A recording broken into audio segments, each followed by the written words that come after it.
Gen Z workers boast of quiet quitting and bare minimum Mondays. This is another video that this website's algorithms showed of Fox News. I haven't heard of bare minimum Mondays, but I have an idea what that means just hearing it. I know I've been showing more Fox News stuff. It's not because I dislike them, because I dislike all of them. I mean, I dislike MSNBC more than Fox News, but I guess the algorithm just keeps showing this because I like reading stories about how the older generation, like especially those who watch Fox News, just shit on younger generation for our work ethics and how we complain about things. Live in different systems, so I get it. But boomers can't help themselves, and they comment all the time about how they did things and how they got by and how our generation is just lazy and whatnot. But they don't understand that it'd be different if they were in the shoes of millennials, because the system is different. But I digress. Let's watch this. Oops, I need some volume, huh? Start over.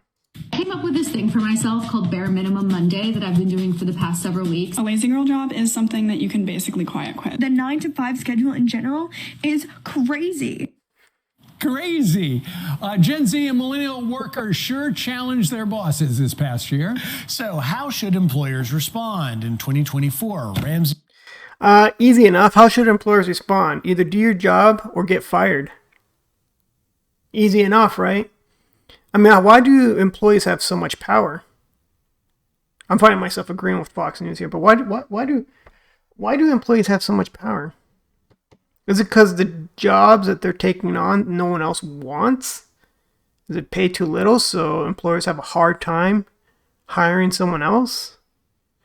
But the employee should not have so much power. I mean, they should have some say, but like, hey, your yearly evaluations, right? That's where you really show I kick ass, therefore I deserve a promotion or above average pay raise.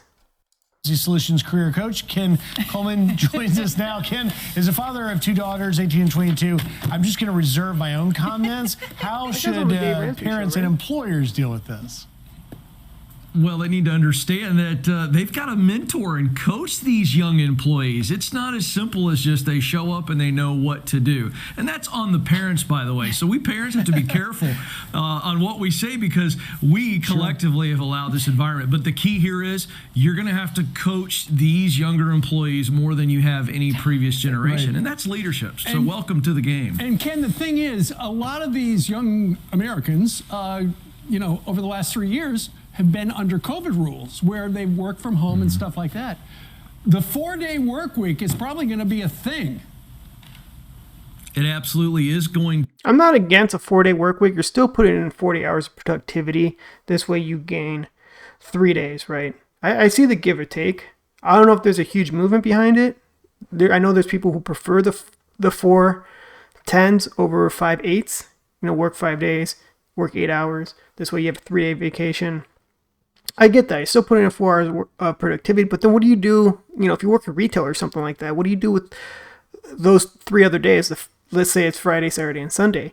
You have to fill that in. Now, how do you fill that in is difficult. Yeah, part-time workers, whatnot, but that's up to management, though.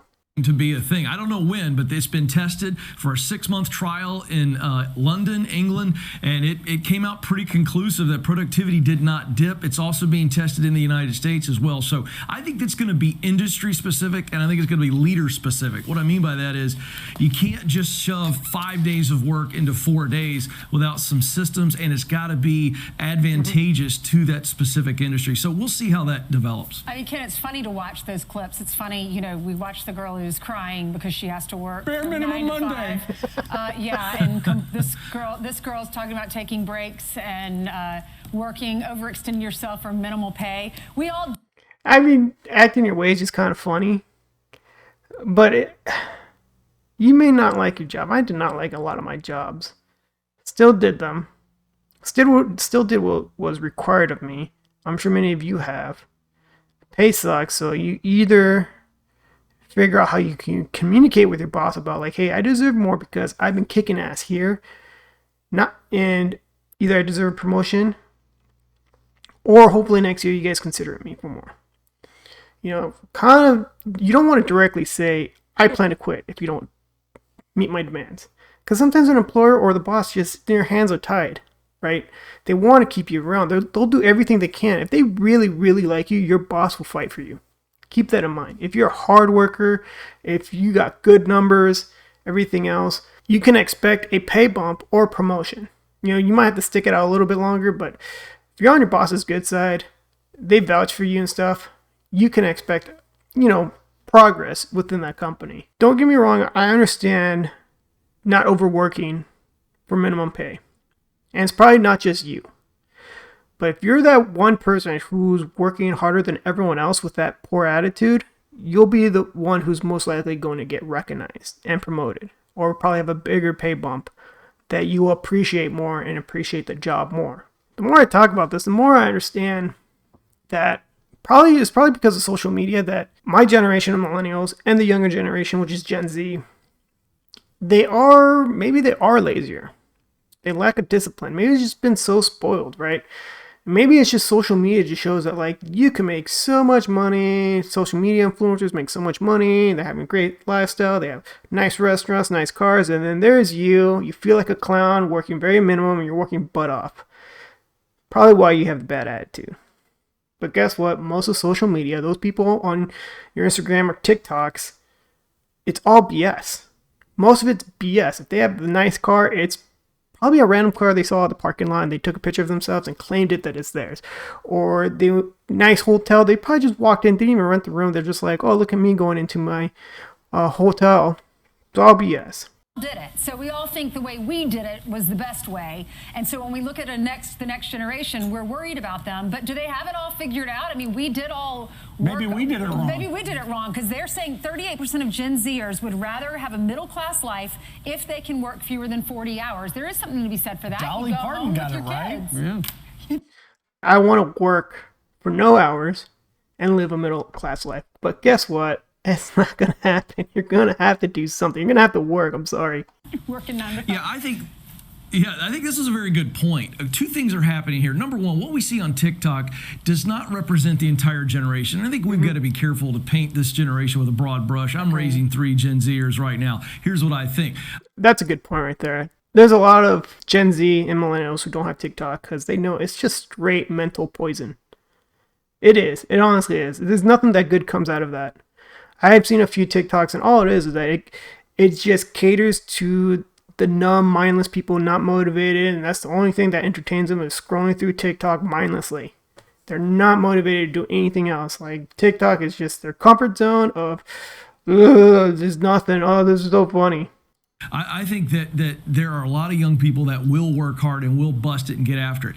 But the second phenomenon you mentioned, Ainsley, is very interesting. I do think this generation has watched their parents and their grandparents work all the time, never turn it off, and that means working after hours. And I think because of that, they're saying, I don't want that life. Sure. I think that's the result there. Ken, did you say you had 3? Well, before he says anything, I mean, there's a lot of people, millennials, they grew up poor like me. And it's unfortunate that they look at the parents like they work so hard and they still have nothing. They don't have retirement. I'm the retirement, right? So it's like, what's the point? If you have that mindset, you need to switch it to how can I do better? Not this is what's ahead of me. Think negatively. You gotta think positively. Unfortunately, my parents didn't have the proper education. What they did, they thought was right. It's not their fault. How can I do better? How can I learn from them of what to do, what not to do? How do I avoid what not to do, what they did, right? And how do I achieve more financial success than they did so I could take care of them and have my own family? Yeah, it's a sandwich generation. It really sucks. I'm one of them. It's not fun. But it's better off. You're better off thinking more positive about how can you versus I can't. Gen Zers at your house? I do. Yeah, Are you a doing senior, dry sophomore, January? and a freshman. Are you doing dry January? I am, as a matter of fact. Good for you. Wow. God bless you. All right. Good. Ken Coleman, thank you very much. I mean, for all these people here, right, they're all laughing, criticizing the young and how they achieved their success. Look, there's 3 anchor panels for Fox News and 1 person who's achieved high with Dave Ramsey's show. And a lot of it does have to do with luck. They just stayed in their course and they eventually moved their way up. I met plenty of people who work hard for the same company but never moved up. They get blocked for whatever reason. They're too scared to find another job that values them more, or their carrot sticked a lot, like, oh, you'll get a promotion. Nope, budget cuts, we can't have promotions, or pay bump, 0.5% pay raise this year. I get that. It's not just about working hard. I know Fox News says you have to work harder. It's thinking smarter, right? It's just like, okay, where I am now, do I really see a future in this company? Do they really value me? How does my boss think about me? Maybe I'll have a conversation about them of what I want from the future. I'm like, hey, I'm really liking it here. I just want to hear your input of like, what do you think would be the best next steps for me? I like it here. I want to move up. I want a career. They'll give you some pointers. Like, do I need it? Is there something like, am I working hard enough? Do you think? Like, would you vouch for me? If not, what can I do to become that person that I'm your go-to person, right? So if you're watching this video and you're like in your young 20s, around that, if you're young, maybe still in your 20s, right? I recommend reading the book Rich Dad Poor Dad by Robert Kiyosaki. The one big, there's a lot to learn from there. A big one is you work to learn, right? You go to a job thinking, I think I want to do these skills and work my way up. Like, say you like construction. So one day you just work construction, learn how to do the basics of constructions, how to be a good leader, how to make things, and then slowly but surely build something on your own, then in your garage, get your set of tools. Maybe you like wood shop stuff. So over time with your paycheck, you buy some of the materials needed, and then you create your own stuff, and then you make it and you sell it, and then you have this balance, and then it takes over with your own shop, and just things like that. Just do something you're passionate about and learn. Work to learn, not work to earn, right? Don't just take a job like you're going to work at McDonald's. Why? Because do you like flipping burgers? Do you like making burgers? If yes, then yeah, how do you make a better burger and start your own joint? If not, if you're just there for a paycheck, get out of there. Honestly, get out of there. Find something that you would enjoy doing. Like, say you want to be a lawyer in the future. Yeah, you don't have your degree in law yet, but if you're still a student, work for a law firm. Work at their front desk, secretary, whatever. Just this way you're in the environment of where you want to be in the future. So normally Fox News takes it, like I said, the older generation likes to make fun of the younger generation. I find myself agreeing with some of what they had to say, right? Maybe it's because of the guests they had up from Dave Ramsey. He's a smart guy. I've heard him plenty of times. Let's see what some comments have to say. How about minimum Monday paycheck and quiet quitting, no money? I mean, you do have to, if you're in a leadership position, you do have to do an audit, maybe often, to see who's really kicking butt and who's not. Who can be replaced, and how do you spoil your great performers, right? It's just think of like any sports, like, hey, your best basketball player, yeah, they deserve the most money, big contracts, you want to keep them around. And then you have other players that just, they don't do so well. And you can easily identify who doesn't even care. So you find other players who actually care about the game and care about progressing. When the work economy slows down, there will be people who get laid off first. Just watch. The company knows who these people are. Also, now you know why I don't buy American First anymore. Costs too much because of these kinds of employees. Now, if we have another recession, that's a good time for employers to start laying off people, saying, there's things they can't handle, so they lay them off, right? And, it's always the underperformers who get laid off first, so you don't want to be someone who's an underperformer. So if you have that mindset of minimum Monday is minimalist, right? You will be the first to go once the company needs to downsize. Keep that in mind. If you want to keep that job, you better work a little bit harder. Go a little bit above beyond the expectation. I'm not saying like break your back for a company who's willing to fire you tomorrow, but you also don't want to be the ones behind too, who's the first to go. And that's an earth-shattering moment when you get laid off and you're like, where am I going to get money now? Now I got to find work and compete with all these other people who were laid off. No company needs lazy, cheating employees. Yeah, honestly, it's who was hiring these people to begin with? Did they meet the qualifications? Like, did you screen them well enough? Because some of it, it can't just always be the employee, because they got through somehow. How did they get through? And then you need to figure out, you need to change the way you hire people. This way you can screen better people for the job. Remind them that there are plenty of people out there who would love a job and have great work ethics. If that doesn't help, quietly fire them. I know what that person's trying to say, right? Like, you're replaceable.